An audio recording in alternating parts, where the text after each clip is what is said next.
अभी 22 cases since he become opposition leader. अभी ये जो है ये तीसरी एफआईआर जो आज हमें जो अचानक से पता नहीं कहां से निकल के आई है। 3:30 बजे अरेस्ट करते, हमें पता नहीं होता, उसके बाद बोलते हमारे पास एफआईआर है। मजदूरों को लोगों ने ले ऑफ कर दिया। सही बात है। अब आज ये कहा गया है, ये वादा किया गया हमारे से कि 9 तारीख को आपको हम गैस फराहम करेंगे।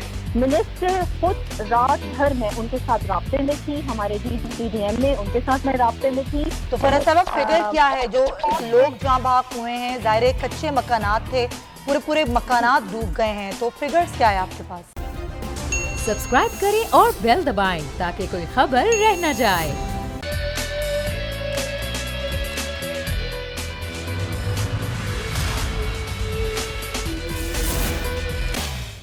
बिस्मिल्लाहिर्रहमानिर्रहीम, अस्सलामु अलैकुम। प्रोग्राम में मैं सुमैया रिजवान आपको खुश आमदीद कहती हूँ। नाज़रीन, आज़ादी इज़हार राय पर कदगने लगाने का सिलसिला जारी है और शहबाज सरकार एक बार फिर ओछे हथकंडों पर उतर आई है। आज़ादी सहाफ़त का गला घोटने के लिए तमाम हदें पार कर डाली। रात के अंधेरे में सीनियर सहाफ़ी इमरान रियाज खान को इस्लामाबाद के टोल प्लाजा से गिरफ्तार करके अटक थाने मुंतकिल किया गया और इतलात के मुताबिक इमरान रियाज को लॉकअप में तशद्दुद का निशाना भी बनाया गया। ये कोई पहली मर्तबा तो नहीं हुआ। माजी में भी हक और सच की आवाज़ बुलंद करने पर बोल न्यूज़ के सीनियर सहाफ़ी और तजियाकार समी इब्राहिम पर और दीगर सहाफ़ियों पर झूठे और मन घड़त मुकदमात बनाए जा चुके हैं।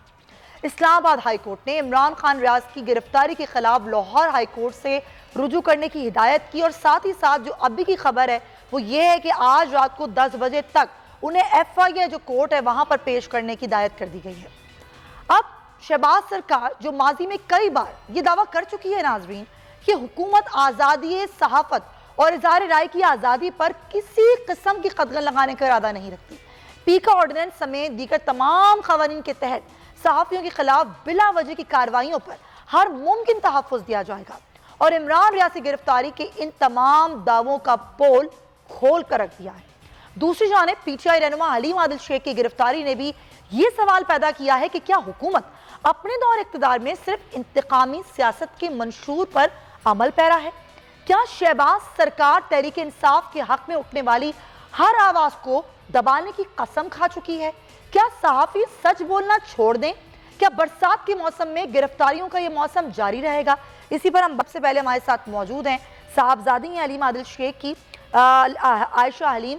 लेकिन उससे पहले ज़रा हम इस केस की सूरत हाल जान लेते हैं कि आज जो पेश किया गया हलीम आदिल शेख को उस पर क्या रहा। तो हमारे साथ डिप्टी ब्यूरो चीफ हैं मियाँ दाऊद। पहले ज़रा उनसे हम अपडेट ले लेते हैं इस केस की और फिर हम आयशा से बात करते हैं। मियाँ दाऊद, बताइएगा क्या सूरत हाल रही है आज जो समाअत हुई उसमें, और ये केस है क्या एक्चुअली इसमें गिरफ्तारी हुई है?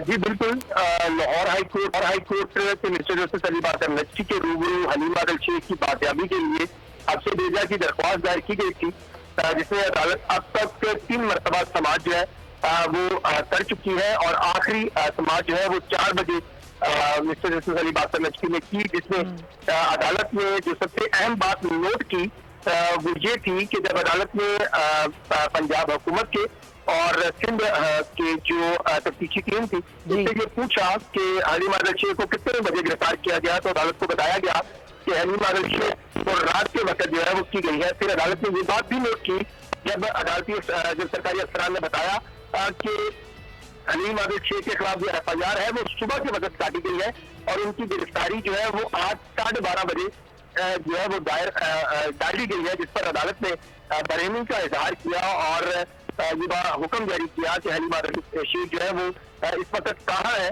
जब सरकारी अफसरान ने बताया कि हलीम आदिल शेख इस वक्त लाहौर हाई कोर्ट में मौजूद है, उनको मॉडल टाउन कचहरी में मजिस्ट्रेट के सामने राहदारी रिमांड पर पेश किया गया था, लेकिन मजिस्ट्रेट ने हाई कोर्ट के फैसले से मशरूत करते हुए इन्हें दोबारा सरकारी हुकाम की कस्टडी में दे दिया, जिसके बाद हलीम आदिल शेख को लाहौर हाई कोर्ट की पार्किंग में पुलिस की वैन में बैठाया गया है। इस बात का नोटिस लेते हुए मिनिस्टर जस्टिस अली बाकर नकवी ने रिमार्क्स दिए कि हलीम आदिल शेख जो है वो सिंध से आए हैं, हमारे मेहमान हैं, उनको फौरी तौर के ऊपर अदालत के अंदर पेश किया जाए। अदालत ने ये इस्तफसार किया है पंजाब हुकूमत के और जो सिंध एंटी करप्शन की टीम है उनसे कि ये बताया जाए कि आपने जो हलीम आदिल शेख की गिरफ्तारी की है उस वक्त कोई FIR थी या नहीं की।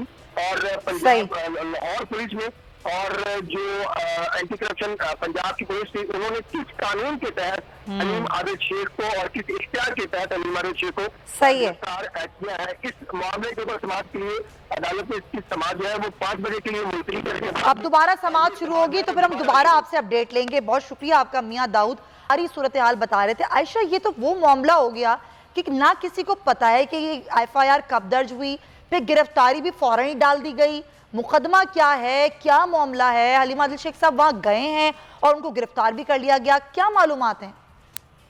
मालूमात ये है कि ये एक लैंड ऑफ लॉलेसनेस है, जहाँ पे जो चलता है वो होता है, जो ये इम्पोर्टेड गवर्नमेंट चाहती है करना वो ये करती है।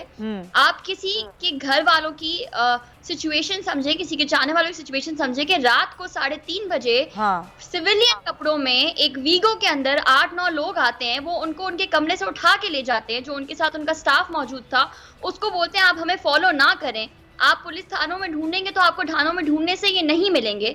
और हमें 7 घंटे तक कुछ पता नहीं था कि मेरे फादर किधर हैं, किस हाल में है, किसकी कस्टडी में है, कौन सा केस है। FIR क्या है, उनके ऊपर क्या FIR है?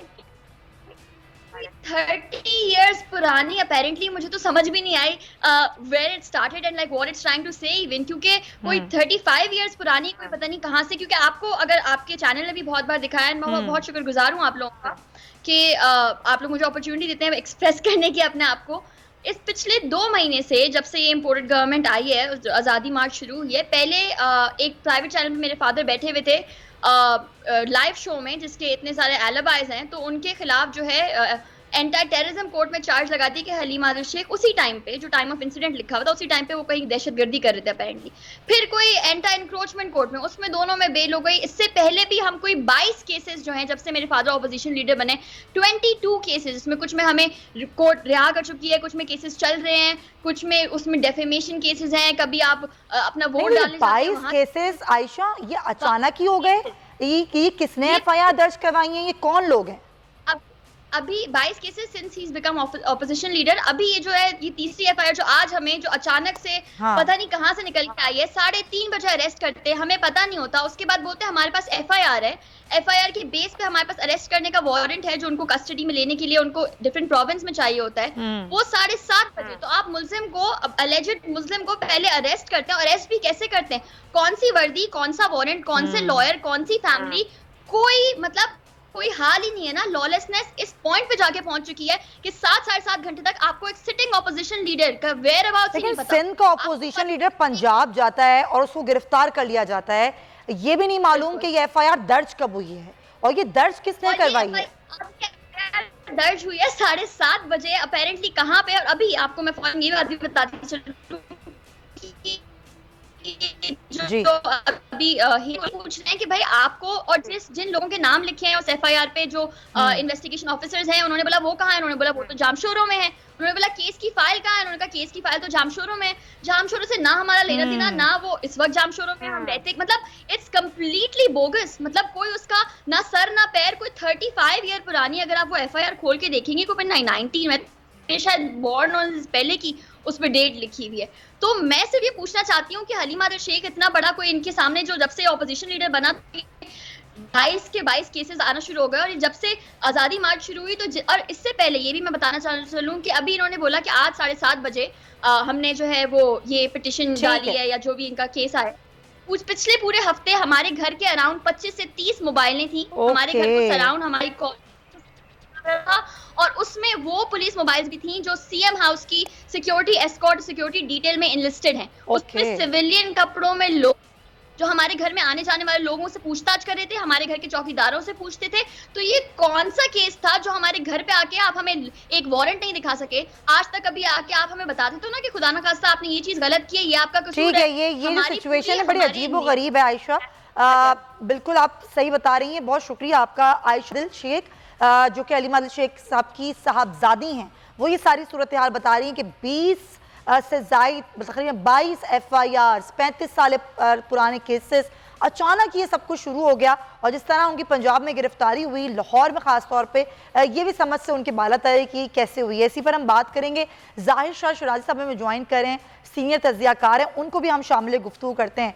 ज़ाहिर साहब, चाहे वो इमरान रियाज की रात को गिरफ्तारी हो या रात के 3:30 बजे हलीम आदिल शेख साहब की गिरफ्तारी हो, जिनकी FIR का कुछ पता नहीं चल रहा कि किसने दर्ज करवाई, कब दर्ज करवाई, कहां दर्ज करवाई, और एक शख्स जो कि ऑपोजिशन लीडर है सिंध का, उसकी गिरफ्तारी हो गई है जी पंजाब में जाकर। ये हो क्या रहा है इस मुल्क में?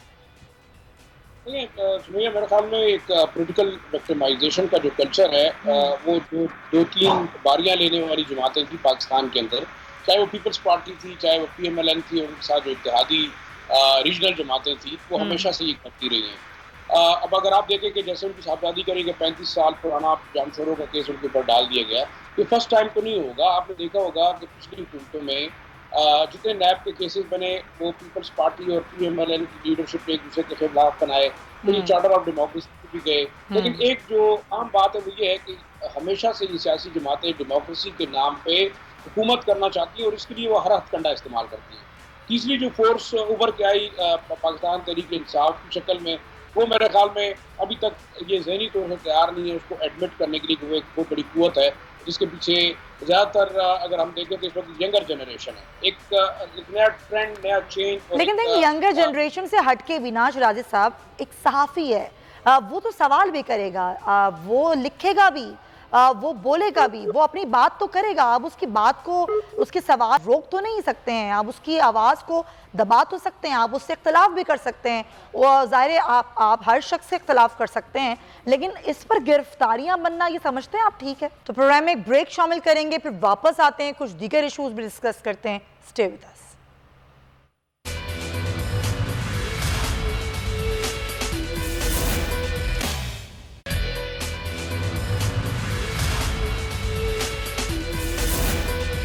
Welcome back to the show नाजरीन। बहुत ही अहम मसला है जिस पर मैं आपकी तवज्जो दिलाना चाहती हूँ, और वो मसला है गैस और बिजली की सप्लाई का।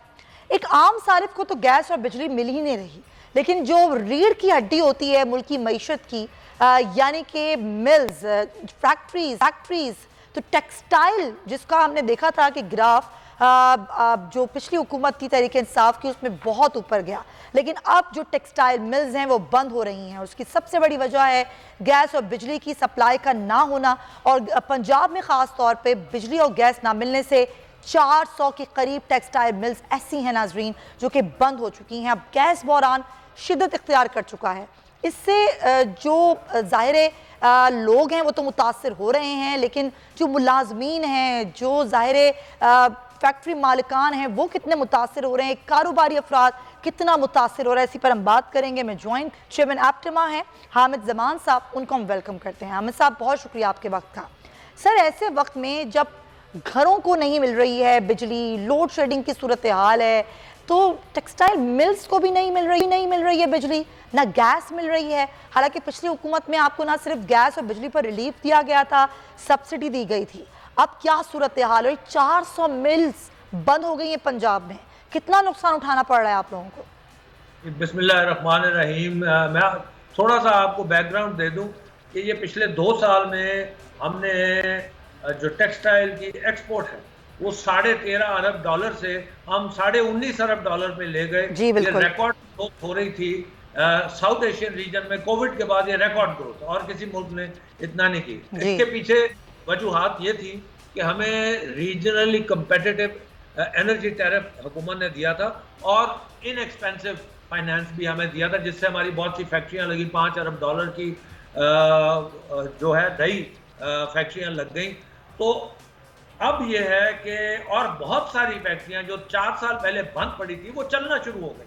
100 मिल्स स्टार्टेड वर्किंग और नई भी लग गई। अब उसका रिवर्स हो रहा है। ये पिछले 8 दिन से पहली तारीख से 6 दिन हो गए हैं, हमारी जो कैप्टिव पावर जनरेशन को जो हमारी बिजली गैस मिल रही थी वो मिलनी बंद हो गई है।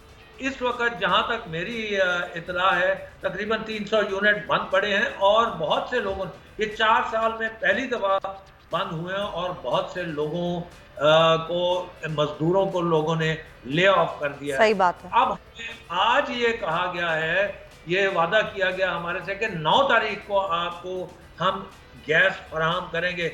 अच्छा, ये 9 तारीख पे आगे ईद की छुट्टियां आ जाएंगी। अच्छा, ये तो उन्होंने कह दिया कि आपको गैस फराहम करेंगे। लेकिन अभी तक हमारे से रेट की बात नहीं। अच्छा, ये वो बात है, ये जो खत एप्टिमा ने वजीर आजम को लिख के सारी सूरत हाल बताई, उस खत का जवाब आया है या वैसे वर्बली आपको कहा गया है? नहीं जी, एक मीटिंग हमारी 2-3 मीटिंग हो चुकी हैं। अब कल उन्होंने एक फाइनल मीटिंग का कहा है और उसमें भी उन्होंने हमें रेट की कोई बात नहीं की। अच्छा। अब उन्होंने ये कह दिया है कि हम आपको गैस देंगे 50% या जितनी भी 50 MMCF, लेकिन क्या रेट पे देंगे वो रेट बारे में आएगा। मैं यहाँ पे आपको एक बात बता दूं कि पिछले बहुत सालों से because of the article 158 and the 18th amendment हम लोग पंजाब में क्योंकि गैस नहीं मिलती, हम सिंध से डबल रेट दे रहे हैं। हम फिर भी फैक्ट्रियां चला रहे थे और हमने अभी भी ये उनसे एग्री किया, आप हमें गैस की सप्लाई इंश्योर कर दें, हमारा फिर भी रेट सिंध से कुछ ज्यादा होगा, डबल नहीं होगा, लेकिन हम $2 सिंध से फिर भी ज्यादा देंगे। सर आप ज्यादा भी दे रहे हैं और पंजाब में तो खासतौर फैसलाबाद जो कि माशी हब है, जहाँ पर एक सनती हब है, वहाँ पर ये सूरत हाल है। आप वहाँ की सूरत हाल बता रहे हैं कि टेक्सटाइल मिल्स बंद हो रही हैं, लोग बेरोजगार हो रहे हैं, अरबों का आपको नुकसान हो रहा है। जी, सिर्फ फैसलाबाद नहीं, पूरे पंजाब में ये पूरे पंजाब में इस वक्त जो 300 फैक्ट्रियों से ज्यादा बंद हो गई हैं, तो वहां पे हजारों लाखों मजदूर घर चले गए हैं और मुल्क को क्या नुकसान हुआ। देखें, अगर हमने अपने करंट अकाउंट डेफिसिट से निकलना है तो एक ही तरीका है, एक्सपोर्ट्स बढ़ाएं। हमने इस साल 20 से 25 अरब डॉलर पे लेके जाना था और 5 साल में 40 अरब 50 अरब सिर्फ टेक्सटाइल एक्सपोर्ट को।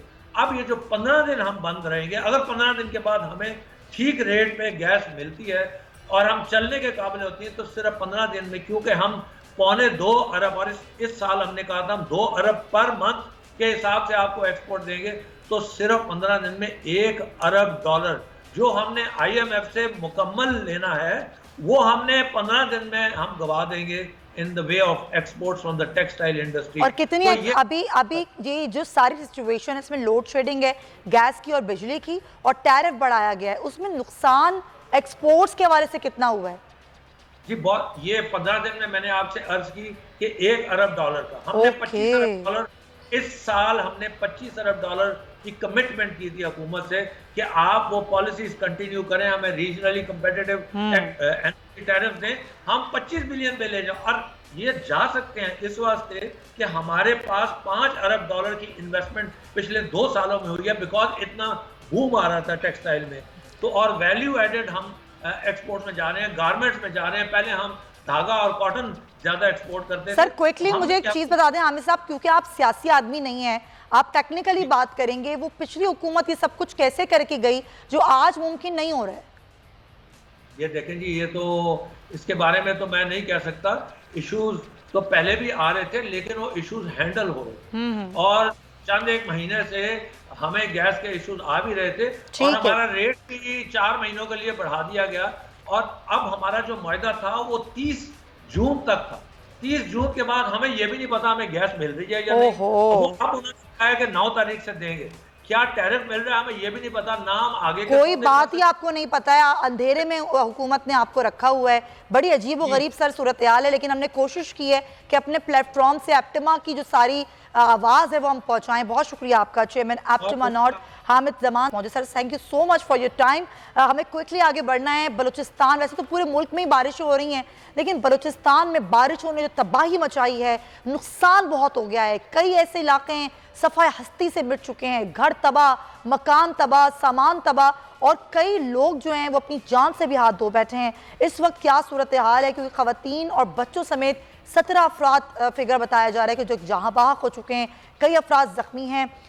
एमरजेंसी भी नाफिज की गई है, इसी पर हम बात करेंगे। मैं ज्वाइन कर रही हैं तर्जुमान बलूचिस्तान फ़रा अजीम साहिबा। फ़रा साहिबा बहुत शुक्रिया। क्या इक़दाम उठाए जा रहे हैं इस एमरजेंसी रेन के हवाले से, कितना नुकसान हो गया है और हुकूमत क्या कर रही है बलूचिस्तान की इस पर? जी बिस्मिल्लाहिर्रहमानिर्रहीम। अच्छा, सबसे पहले तो आपने अपने इंट्रोडक्शन में कहा कि सफ़ाई हस्ती से कुछ इलाके जो हैं वो मिट चुके हैं। नहीं, इसमें कोई शक नहीं है। अच्छा। और बिल्कुल हालात जो हैं वहाँ पर सेंसिटिव जरूर हैं। अच्छा। लेकिन जो सारे स्टेक होल्डर्स हैं, हमारी डिस्ट्रिक्ट इंतजामिया है, TDMA है, DDMA है, हमारे ऑल द डिस्ट्रिक्ट के जो DCs हैं और खुद चीफ मिनिस्टर जो हैं इसको मॉनिटर कर रहे हैं। मिनिस्टर खुद रात भर में उनके साथ राब्ते में थी, हमारे DGPDM में उनके साथ मैं राब्ते में थी। तो फराज साहब फिगर क्या है जो लोग जहाँ भाग हुए हैं? ज़ाहिर कच्चे मकानात थे, पूरे मकानात डूब गए हैं, तो फिगर्स क्या है आपके पास? अच्छा देखिए, ये 13 जून से प्री मॉनसून का जो एक सिलसिला शुरू हुआ था वो 13 जून से शुरू हुआ था और आज 6 जुलाई है। जो प्रॉपर मॉनसून का जो वेदर था वो in the first week of July शुरू होना था। तो अभी ये मजीद 24 घंटे है, ये जारी रहेगा। उसके बाद जो है जो हालात नॉर्मल हो जाएंगे। नुकसानात के हवाले से बता दें फराज साहिबा क्विकली, नुकसान कितना हुआ है जानों का, माल का? मैं वही आपको बता रही हूँ कि टोटल नंबर ऑफ कैजुअलिटीज जो हैं इसमें वेदर जो डेट था उससे लेके अभी 6 जुलाई तक 39 कैजुअलिटीज जो है, नंबर ऑफ डेथ्स जो हैं, एंड जो इंजरीज हैं दैट इज 47। यहाँ पर एक बहुत अहम बात मैं यहाँ पर जरूर बताना चाहूंगी, आपके साथ शेयर करना चाहूंगी समया। देखिए, एनक्रोचमेंट जो है ये एक बहुत बड़ा इश्यू है। बलूचिस्तान में बारिशें बहुत कम होती हैं, लेकिन आपको पता है जो नदी नाले होते हैं ये खुश्क पड़े होते हैं। यहाँ पर तजावुजात जो हैं, तजावुजात ज़ाहिर कायम कर दी जाती हैं। ये एक बहुत बड़ी वजह है, आप कह रही हैं कि तबाही ज़्यादा होने की। बहुत शुक्रिया। तर्जुमान बलूचिस्तान हुकूमत फराजीन साहब मौजूद थी। बड़ा खौफनाक की सूरत हाल है कि तकरीबन 39 लोग जाँ बहक, 47 ज़ख्मी हो चुके हैं। वफाक को चाहिए कि बलूचिस्तान को ज़रूर देखें वहाँ पे क्या सूरत हाल है। इसके साथ ही नाज़रीन प्रोग्राम का वक्त ख़त्म होता है। अपना बहुत ख्याल रखिएगा। आपसे कल मुलाकात होगी। अल्लाह हाफ़िज़।